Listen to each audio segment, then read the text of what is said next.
سيدنا وحبيبنا وشفيعنا ومولانا نبينا محمد وعلى آله وأصحابه أجمعين أما بعد. Bersyukur kepada Allah Subhanahu wa Ta'ala yang mana pada kesempatan yang mulia ini kita masih bisa duduk bersimpuh bermuajahah dalam rangka menghadiri pengajian setiap malam Kamis ba'da maghrib. Dan alhamdulillah atas kenikmatan-kenikmatan yang Allah berikan kepada kita, sehingga kita masih bisa mengayunkan tangan kita, melangkahkan kaki kita untuk hadir di Masjid Al-Hidayah. Semoga langkah Bapak menuju tempat yang mulia ini Allah balas pahala yang berlipat ganda. Amin ya Rabbal Alamin. Dan semoga kumpulnya kita di sini menjadikan satu wasilah, satu sababiyah Allah turunkan keberkahan. Amin ya Rabbal Alamin. Dan semoga kita tidak keluar dari tempat yang mulia ini kecuali Allah ampuni dosa dan kesalahan kita. Allah kabul segala hajat kita, tujuan kita. Amin ya Rabbal Alamin.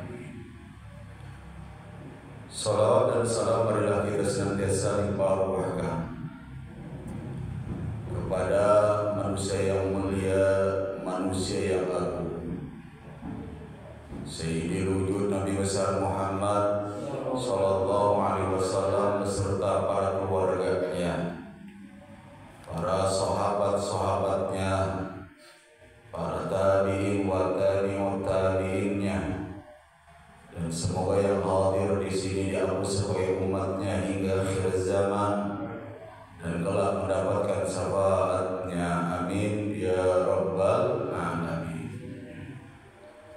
Hadirin hadirat, bapak-bapak yang dimuliakan Allah Subhanahu wa Ta'ala. Insyaallah pada kesempatan yang mulia ini Al-Fakir membahas tentang beberapa yang diharamkan ketika kita tidak punya wudu, dan beberapa perkara yang diharamkan tatkala kita mempunyai junub. Apa saja perkara-perkara ibadah-ibadah yang diharamkan tatkala kita tidak punya wudu ataupun tatkala kita sedang junub. Insyaallah Al-Fakir jelaskan di dalam kitab Safinah ini.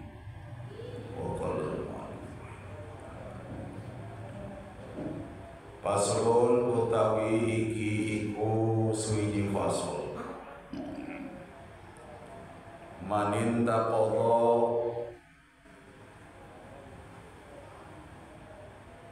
sing sopo narima iya batal, sing sopo narima batal ya si wong wudu opo wudune si wong haruma maka haram alaihi ngatasé si wong arba'atu asya'a opo opat piro-piro perkara. Jadi pasal ini menerangkan tentang barang siapa yang tidak mempunyai wudu maka haram baginya melaksanakan 4 hal. Apa 4 hal ini? As-sholatu tegese siji sholat. Haram orang yang tidak punya berwudu, tidak punya wudu melaksanakan sholat. Siji sholat. Wa tawafu lan tawaf haram hukumnya. Wa masul muhs mushafi lan nyentuh mushaf Al-Qur'an wa hamluhu lan ngagawane Quran mawa Quran wa yahrum itu yang keempat yaitu membawa Quran. Jadi haram apabila kita tidak mempunyai wudu melaksanakan yang pertama sholat, yang kedua tawaf, yang ketiga menyentuh mushaf Al-Quran. Saking mulianya Al-Quran, saking agungnya Al-Quran, ketika kita tidak punya wudu maka menyentuhnya pun tidak boleh. Paham? Ya. Dan membawa Al-Quran nggak boleh, terkecuali kita berwudu. Apabila tidak punya wudu tidak boleh yang 4 hal itu. Selainnya berarti boleh. Sholawatan ya boleh. Di sini nggak ada larangannya. Sekali lagi mengulang, ya, orang yang tidak mempunyai wudu maka haram atau tidak boleh yaitu sholat, tawaf, menyentuh Al-Quran dan membawa Al-Quran. Paham? Yahrumu alal junubi, haram ingata sejunub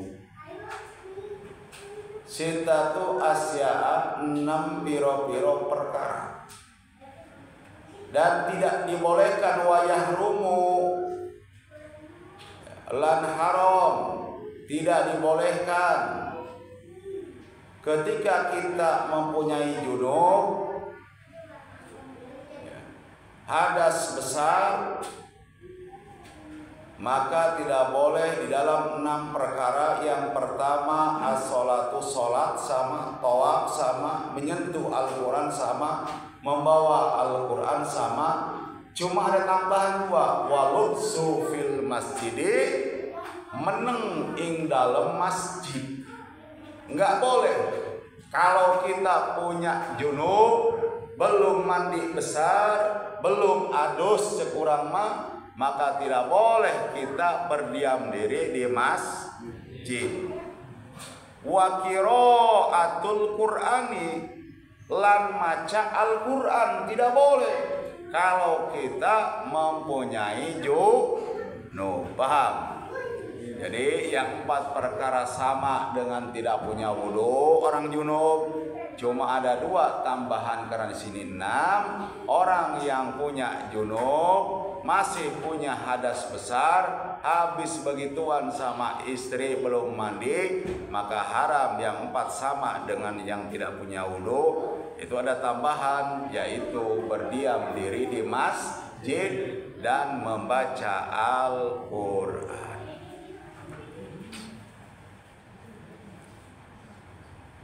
Wa yahrumu bil haidi asratu asya'a, dan haram bagi orang yang haid. Istri kita ini berarti perempuan, karena laki-laki tidak haid. Haram bagi perempuan yang haid itu ada 10 perkara. Di antaranya sama melakukan sholat, tawaf, menyentuh Al-Quran, membawa Al-Quran, berdiam diri di masjid, baca Al-Quran, dan ada tambahan wasaumu, saum, nggak boleh haram. Watolaku, talak, nalak awe dalam keadaan haid haram. Wal mururu fil masjidi, lan ngalewat ing dalam masjid, in khofat, lamun wedi, takut, ya, melewat ke dalam masjid. Ya. Terus dan berdiam diri dalam masjid, ya, duduk-duduk itu tidak boleh. Yang terakhir dilarang bagi wanita haid adalah wal istimta'u bima baina suratu warukbatu, lan seneng-seneng bima kalawan kang barang ieu tetep barang baina suratu ing dalem diantarane bujal warukbatu lan lutut. Tidak boleh ya, perempuan haid kita bersenang-senang, bercumbu rayu, bercinta dengan perempuan antara pusar dengan lutut, haram hukumnya, terkecuali dari pusar ke atas. Silahkan. Paham? Ya, misalkan pamajikan germen, hayang-hayang teuing mangus, puyeng hayang ieu. Ya, daripada kambe gitu ya. Maka boleh dari memang main seuri ya, dari pusar ke atas ya, boleh, itu halal, silakan. Nu penting ti bujal nepi ka lutut, awas komo kebon raya nama nggak boleh ya, temenang.